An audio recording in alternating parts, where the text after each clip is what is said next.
Brother Ron, and welcome to We All Be News Radio and TV, the news-free Dixie for the 21st century.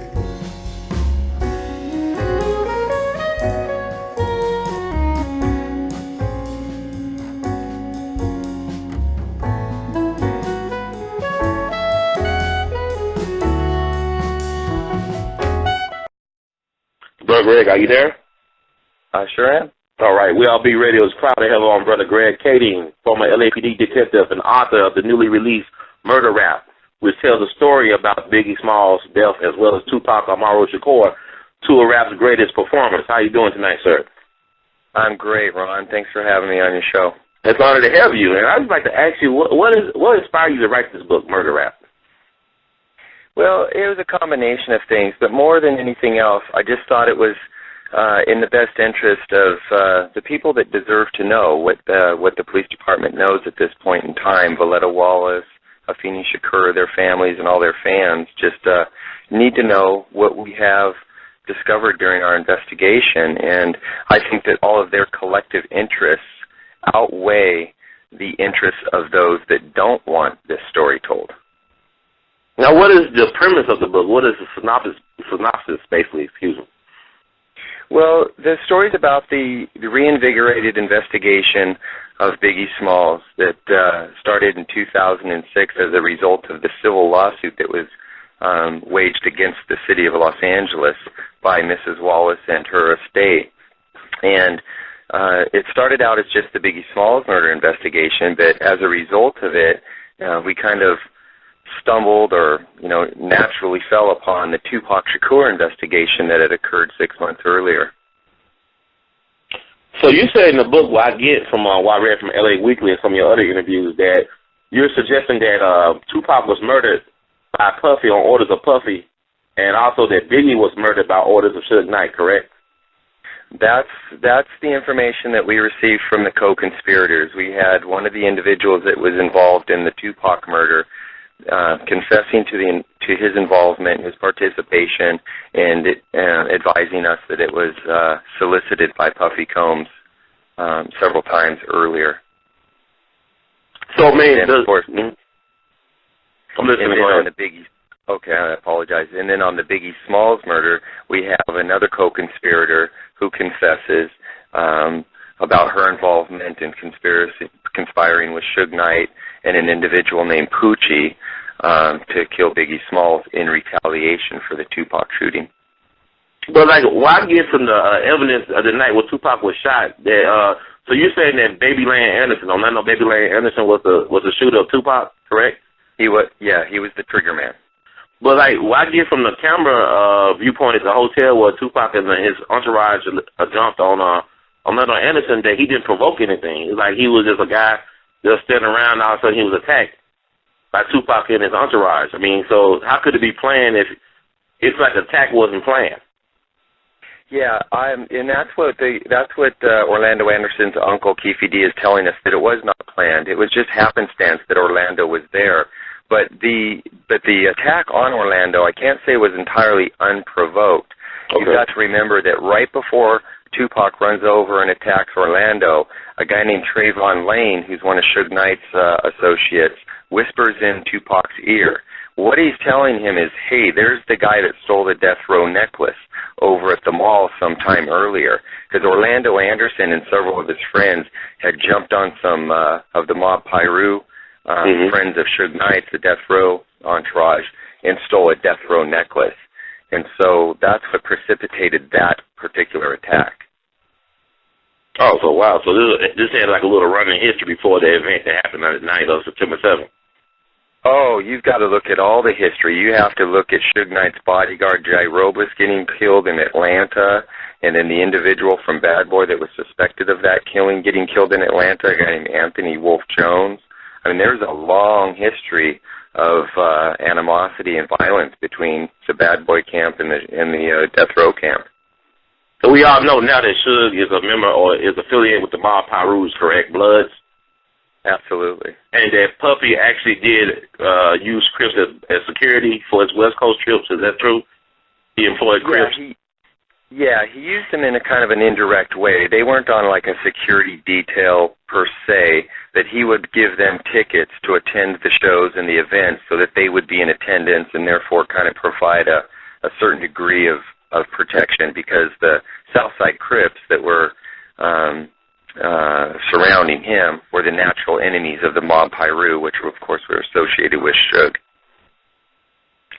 So I learned from you that y'all actually recorded Baby Lane Anderson's uncle. I mean, when y'all interrogated him, and he stated that he allowed Puffy to use his one of his automobiles for Usher's first video. Correct? Is that true? Yeah, that's what he claims. He says that Impala that is in that Usher video actually belonged to him. Oh wow! And also that Puffy had to pay for detailed work after they finished shooting the film because it was damaged. Yeah, I guess evidently there's somebody sitting or running across the hood of that thing and scratched it up pretty good, and it needed to be repaired. Okay, I saw the video after I tested it. They were on top of the hood, just having a good time. The video, I remember seeing it. So I'm just curious because we know that Puffy employed Crips in terms of like some type of security detail. We also know it's documented fact that Suge also used off-duty police officers and police. It's a security detail, correct? Yeah, absolutely. So, when somebody like Russell Poole, one of your former peers and comrades, says that the LAPD was involved in the assassination of Biggie Smalls and then was connected to Suge Knight, you're saying in your book and for yourself that's not true. Yeah, that's absolutely not true. It is true that Suge Knight was using some off-duty police officers as part of his security. The majority of those guys were identified in working for organizations like the Compton Police Department, the Inglewood Police Department. There's only been one individual, a guy named Richard McCauley, who was an LAPD officer that was actually working off-duty for Suge Knight. The whole story about David Mack and those people has never been substantiated. As a matter of fact, during our renewed investigation, we completely disproved that. Oh wow! So there was certainly legit, police officers working for Death Row, but the involvement of LAPD police officers is completely unsubstantiated, other than this one minor player named Kevin McCauley. Why has the Rampart Division, in your opinion, got such a bad rap over the years in terms of high-profile cases? Well, it's a combination of things. I mean, Rampart did have its problems, but you've got to keep in mind that most of the sensational stories told about all of the corruption at Rampart were being told by a corrupt cop himself, Rafael Perez. The majority of that information coming out of his mouth all turned out to be lies. In the end of the day, the Rampart scandal really only involved like 3 or 4 guys, one being Rafael Perez and the other being a guy named what's the bank robber's name? David Mack. Yeah. So they both work for Suge, right? You both was off-duty cops that also work for Suge, right? Both of you guys? Neither of these guys have ever been associated with Suge, other than through rumor and speculation. Okay, well, but what causes people to believe that the Ramparts is crooked? I mean, I know you talked about some of the things you just highlighted, but what real issues are within the LAPD, in particular the Ramparts division, that will help project this type of image of the institute? Well, I mean, there was just some, there's obviously a couple of outlaw cops, and their actions tarnished a whole entire unit. Their actions tarnished a whole entire division, and really their actions tarnished a whole entire police department. But at the end of the day, the Rampart scandal, the Rampart corruption issue really just came down to a very few key players. It was not a widespread or problematic thing as the media has portrayed and as people have believed. And what has been the response from the slain artist moms, Valetta Wallace and Afeni Shakur, to your book in your investigation? Well, I was able to meet with Valetta Wallace prior to the publication of my book, and I was able to meet with a representative of Afeni Shakur prior to the publication of the book, and they were both very well received. I think they appreciated the fact that that we were willing to step up and tell the story as we knew it and divulge the evidence that we had, and to help to kind of clarify what had taken place, since there's been so much rumor and speculation. I think it helped them to kind of put the pieces together. And at least for Voletta Wallace, I know that she's extremely appreciative, and I suspect that Afeni feels the same. Well, but I heard something about, I read the L.A. Weekly that did a great cover of your story and of your book, that Voletta Wallace's lawyer did not agree with some of the stuff that was in the book. Yeah, but unfortunately, and I can understand where he was coming from, Perry Sanders. Now, he has not had a chance to sit down and look at the evidence, to look at the documentation, to look at how we refute the basis of their theory, which was the involvement of LAPD officers in the killing of Biggie. So he hasn't had a chance to informatively draw a conclusion. I mean, he was basing his response off of a magazine article. Once he sees the evidence that refutes their position, I suspect he'll change his tune. So what about Chuck Phillips, his L.A. Times story? Do you feel like it vindicates Chuck Phillips, or you feel like your narrative is totally different from what Chuck has been saying over the years? Well, there's some consistency with what I'm saying to what Chuck has said, at least in regard to the Tupac murder. I'm not sure exactly what Chuck's position is on the Biggie murder. It may have, over time changed. I haven't really evaluated all of Chuck's work or his position, so I'm not actually sure how to address that. And you were a homicide detective for the LAPD, correct? Yes. I'm going to ask you this. I know you said in the book that Puffy, or P. Diddy, whatever he calls himself these days, he actually had $1 million hit on both Suge and Tupac. Is that correct? Yeah, according to the confessor, according to Keefe D., who is Orlando Anderson's uncle, he says that that was the number that was thrown out there during their discussions to do the murder, and that it was always really more about Suge, that Tupac kind of threw himself in the mix when the songs came out that was really publicly dissing those guys, and I think that it was kind of a 2-for-1 type of approach towards the assassination. I mean, how long were you a detective for the LAPD? I was with the LAPD for 22 years. I was with another department my law enforcement career was 25 years long. I was working this case from 2006 to 2009. I want to establish it because I just think it's interesting. I mean, I'm just looking at the number, how much it cost, the bounty cost was $1 million. And normally, I mean, when I talked to people about that, they said normally a mob hit could cost you just $2,000 to do. I mean, why was the number so high on that? Why was it $1 million instead of just $2,000 or $50,000 or something like that? Well, that's not really. Yeah, well, yeah, I could only speculate because only Puffy or Keefe could really answer that.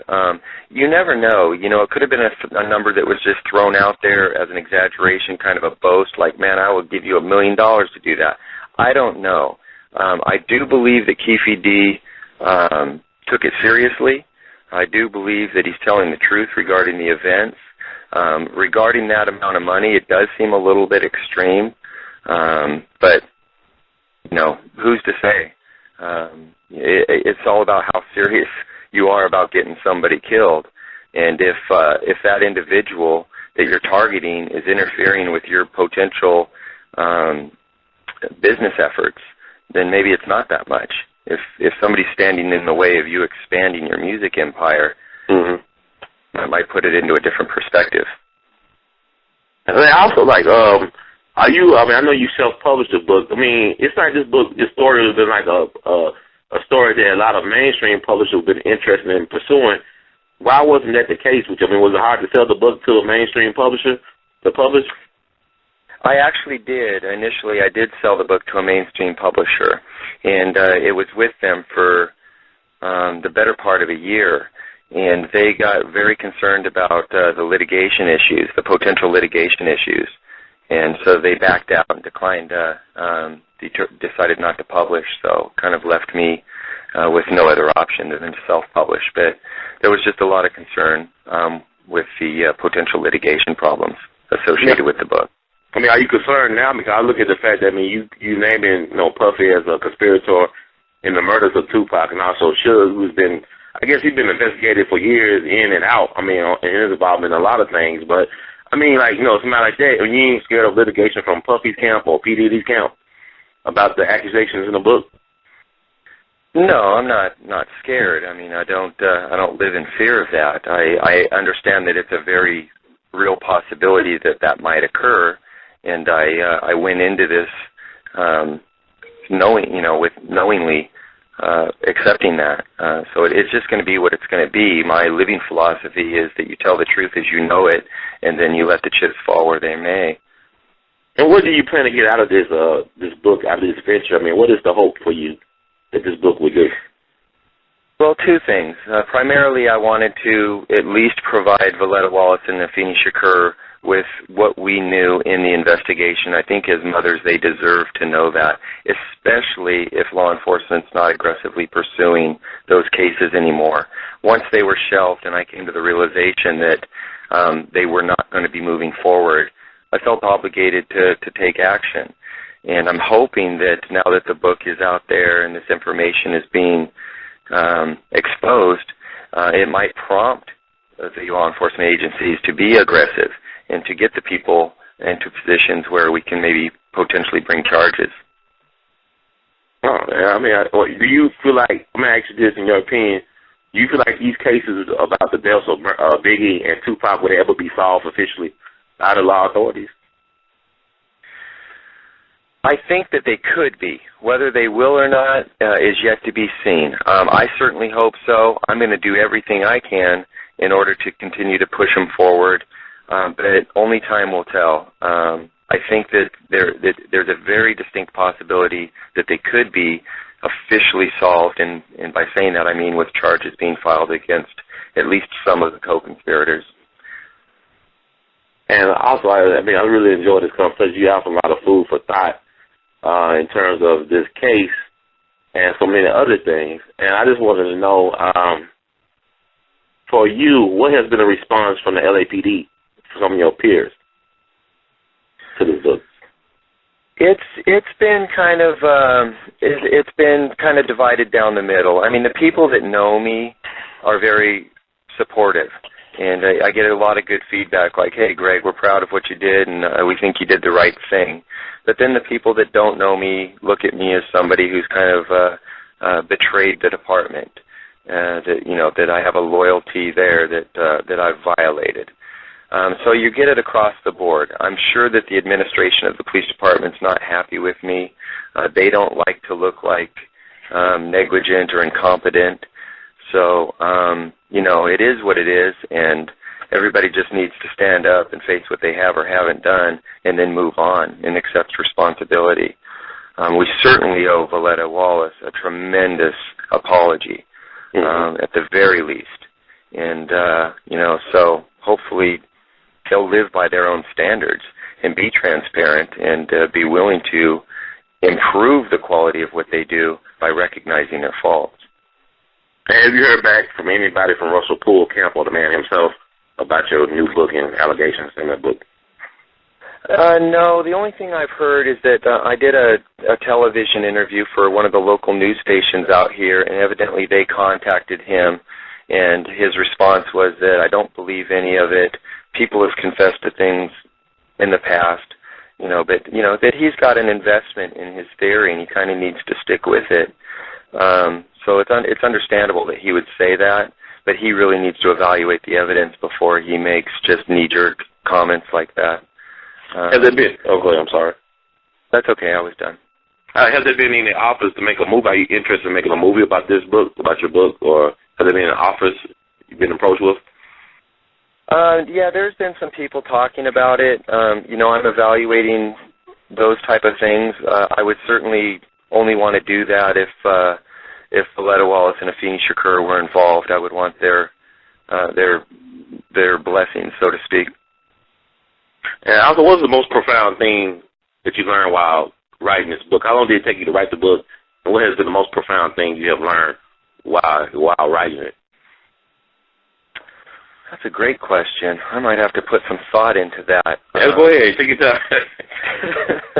Well, there's bureaucracy and politics in everything you do. I thought once I got out of the police department, maybe it wouldn't be so much in these other industries, but certainly there is. There's a lot of red tape and a lot of apprehension and those type of things. So I really don't know. It's been kind of liberating though, because when you have information and you're in a position, do you do something about it even though you might risk everything, or do you ignore it and then just go about your business and then live with the fact that you didn't do what you should have done? So for me, it was an opportunity to kind of define my own character, so to speak, and I'm glad I took it. And how long did it take you to write the book? It took 3 months to sit down. I had a guy helping me. I had a professional writer helping me, because I write like a cop. So right, just a fact man, like Joe Friday type of thing. I got you. Exactly. If I had written this book by myself, you would think you were just reading a police report. So I had some help, and the guy that helped me was a great writer. And it took 3 months actually to pound out the manuscript, and then of course the mainstream publisher took several months to edit it, and then of course the legal vetting took several more months. So it took a while, but the writing process itself was about 3 months. Yeah, that was excellent. So were your family on board with this at first, or were they very supportive from the start, or did they have some questions and doubts? No, my wife has been extremely supportive. I have a son that kind of defined it for me. I remember at one point in time when I was second-guessing whether I was doing the right thing, or there was a question about whether I should take some stuff out of the book to make it safer. And my son was overhearing the conversation, and he came around the corner, and he said, "Dad, do not sell out. You be true to yourself, and you tell this story as you know it. That's what you've taught me to do. You tell the truth, and you say fuck the consequences." I like that quote. I have to steal that quote from you. I feel like a diehard Bruce Willis quote I like. But that's very interesting. I mean, why care about the death of these two black guys? I mean, I'm just being honest with you. I mean, LAPD has been known to be very racist towards people of color. I mean, it's been documented over generations or whatever. And our society is not, why care about two high-profile black celebrities getting killed the way they did? Are you asking me personally? Yes, sir. Well, then for me personally, they're not two black celebrities. They're not two black, rappers. To me, they're two murder victims. And that's all that it's about. And it's about trying to bring some closure to the families and trying to bring justice to what had occurred. And, it's, for me, there's no racial component to it. There's no socioeconomic consideration. It's just about, if it were, and I don't mean to compare these two to anything other than what they are, but whether it's a gang member, a prostitute, or a college student with a promising future, it's all the same. They're murder victims. And what about, I know you said there was a fallout. I mean, was there a peace treaty between the Bloods and Crips that actually erupted and because of what happened in Las Vegas? Was there a peace treaty that was an treaty? Yeah, between the Bloods and the Crips. Like, it was a truce between the Bloods and the Crips, and then after Tupac died, also there was an eruption of violence in L.A. in certain neighborhoods. Oh, yeah. After Tupac died, Compton blew up. I mean, bodies were falling all over the place between these warring factions, between these Blood subsets and these Crip subsets. It was crazy. I don't know anything about a truce ultimately taking place. Okay. And how can people get a copy of this book? I mean, it's very interesting and compelling what you have stated to us on the air, but also, how can people read the book? How can they find it and get a copy? Well, one, if somebody wants to just get a little bit of more information on the book, they can go to my website, which is murderrap.com, And if they want to order the book, they can go to either barnesandnoble.com or amazon.com and look up Murder Rap or look up Greg Kading, and you'll find the book available there. That's excellent. You have any other closing words or thoughts or wisdom you want to share with us? No, I just, everybody should just, pray for the right things to happen. That hopefully this whole thing will stoke something that will finally bring these two unsolved murders to a resolution, a positive resolution. So I think it's time for everybody to kind of put down their opposing positions and really just work collaboratively towards getting this done once and for all. Oh, Brother Greg, I thank you so much for your invaluable time and insight, and I wish you nothing but continued success, and be praying that the truth will come out through all the good works you have done and other folks on the behalf of truth, justice, and reconciliation everywhere. But in the words of the great Duke Ellington, we love you madly, man, and keep on doing what you're doing and be true to you. I love you back, and thank you for having me, Ron. You call me anytime. I will. I'm definitely going to hook you up with John Potash. It's going to be interesting. That'd be great. I'd appreciate All right. it. Take care, man. Happy belated anniversary once again. 25 years is like 50 years, like I said before. Oh, thank you. I really appreciate it. That's kind. No problem. Take care. Take care. All right. Bye-bye.